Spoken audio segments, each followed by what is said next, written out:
Hello students, हम समझते हैं relation for radius of orbit, velocity and energy of electron in Bohr orbit. Bore atomic model में radius का relation क्या होगा, वेलोसिटी ऑफ इलेक्ट्रॉन का रिलेशन क्या होगा, एनर्जी ऑफ द इलेक्ट्रॉन का रिलेशन क्या होगा।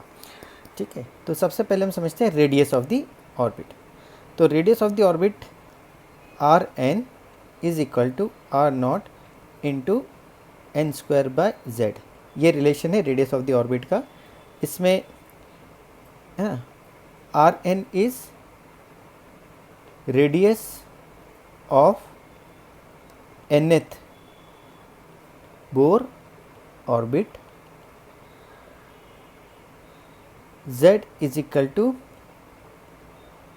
एटॉमिक नंबर, है ना। जो वन इलेक्ट्रॉन सिस्टम जिस पे हम बोर मॉडल अप्लाई कर रहे हैं उसका एटॉमिक नंबर, जैसे अगर हाइड्रोजन है तो z की वैल्यू 1 हो जाएगी, He प्लस है तो z की वैल्यू 2 हो जाएगी, Li प्लस प्लस है तो z की वैल्यू 3 हो जाएगी एंड सो ऑन। ठीक है, r naught is equal to radius of first Bohr orbit of hydrogen atom, है ना। ये कांस्टेंट वैल्यू है। This is equal to 0.529 into 10 to the power minus 10 metre या फिर 0.529 angstrom. This is relation for the radius of the Bohr. ठीक है, similarly अगर हम बात करें वेलोसिटी की, तो वेलोसिटी का जो रिलेशन होगा that is equal to V naught into Z by N. Z तो एटॉमिक नंबर है, V N is velocity of electron in nth Bohr orbit. z atomic number है जैसे हमने बात की, और जो v नॉट है, v naught is velocity of electron in first Bohr orbit of hydrogen atom, और ये कांस्टेंट वैल्यू है। It is approximately 2.186 into 10 to the power 6 metre per second. ठीक है, similar relation is for the energy. ये total energy of the electron है। तो third relation ही is for the energy of the electron which is equal to E naught into Z square upon N square, है ना। Z again atomic number, En is equal to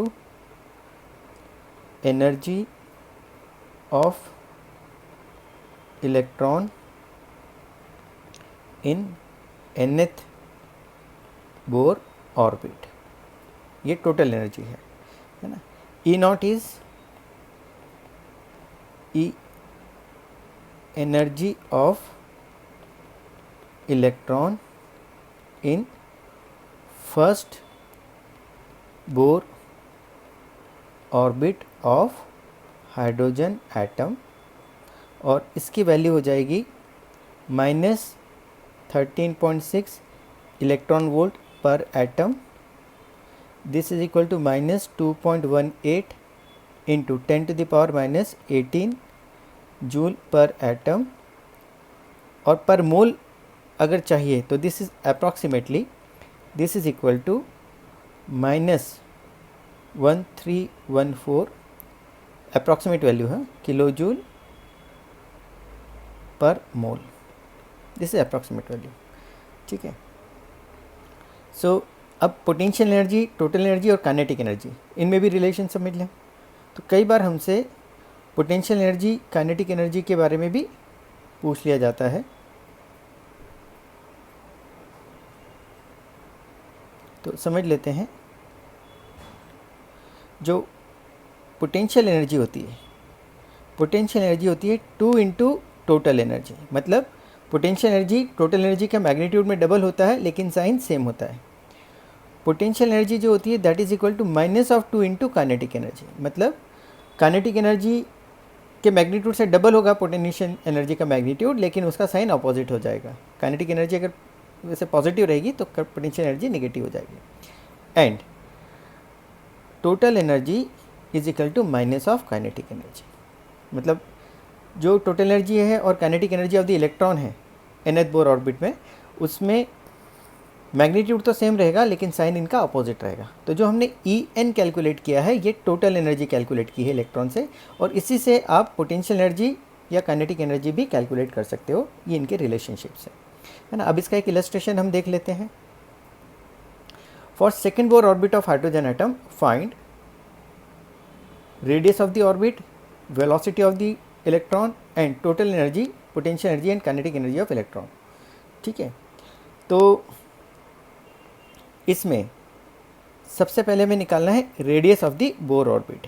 तो radius of the Bohr orbit is r0 into, या फिर हम इसको देखें,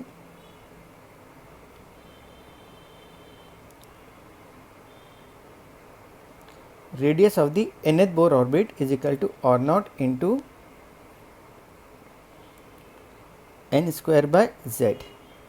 तो r0 की वैल्यू कितना है, सेकेंड ऑर्बिट, तो r0 is 0.529 into second orbit है तो 2 स्क्वायर अपॉन z की वैल्यू 1 क्योंकि हाइड्रोजन एटम है, तो this is equal to 0.529 into 4 angstrom. ये हो जाएगी इसका radius of the second Bohr orbit of hydrogen atom. तो radius of the second Bohr orbit of hydrogen atom क्या हो जाएगा, 0.529 इंटू 4, इतना angstrom. Second part velocity of electron, तो velocity of electron in nth Bohr orbit क्या होता है, v0 into z bye n।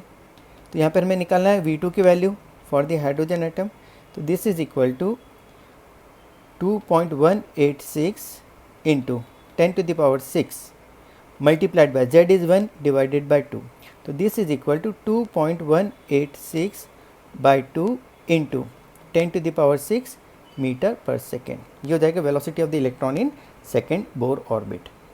और जो थर्ड है total energy, potential energy and kinetic energy of the electron, तो En is the total energy, this is equal to E0 into Z square upon N square. तो हमें E2 की value चाहिए, तो E2 is equal to what, E0 into Z की value 1 square upon 2 square. तो E0 कितना है, -13.6 divided by 4 यानी -3.4 इलेक्ट्रॉन वोल्ट। ये हो जाएगा टोटल एनर्जी। अब हमें पूछा है पोटेंशियल एनर्जी, तो हम ये जानते हैं पोटेंशियल एनर्जी जो होती है this is equal to -2 into total energy, तो this is equal to -2 into 3.4 which is equal to -6.8 electron volt. और जो काइनेटिक एनर्जी होगी this is equal to minus of total energy, तो दिस इज इक्वल टू -3.4 यानी +3.4 electron volt. Okay, thank you very much.